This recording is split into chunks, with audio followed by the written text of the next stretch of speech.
शोहर के घर में दाखिल होते ही बीवी का गुस्सा फूट पड़ा। सारा दिन कहाँ रहे? ऑफिस में पता किया तो वहाँ भी नहीं पहुँचे। मामला क्या है? वो में शोहर की हकलाहट पर बीवी फिर बरसी। बोलते नहीं कहाँ चले गए थे और ये गंदा बॉक्स और कपड़े की पोटली किसकी उठा लाए हैं? वो मैं माँ को लाने गाँव चला गया था। शोहर थोड़ी हिम्मत करके बोला, क्या कहा? आप माँ को यहाँ ले आए? शर्म नहीं आई आपको? तुम्हारे भाइयों के पास इन्हें क्या तकलीफ है?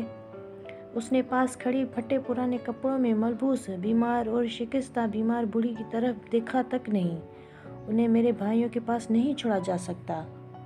तुम समझ क्यों नहीं रही हो? शोहर ने दबी जबान से कहा। क्यों? यहाँ कानून का खजाना रखा है। तुम्हारे 20,000 रुपये की तनख्वाह में बच्चों की पढ़ाई घर का खर्च किस तरह चला रही हूँ मैं ही जानती हूँ। बीवी का लहजा इतना ही शदीद था। अब ये हमारे पास रहेगी। शोहर सख्ती से पैरवी की। मैं कहती हूँ इन्हें इसी वक्त वापस छोड़ कर आओ, वरना मैं इस घर में बिल्कुल नहीं रहूँगी, चली जाऊँगी।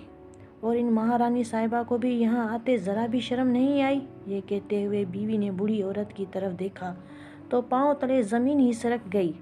झपटते हुए बीवी बोली, अम्मी आप? हाँ बेटी, तुम्हारे भाई और भाभी ने मुझे घर से निकाल दिया है और दामाद जी को फ़ोन किया तो ये मुझे यहाँ ले आए, बुढ़िया ने कहा।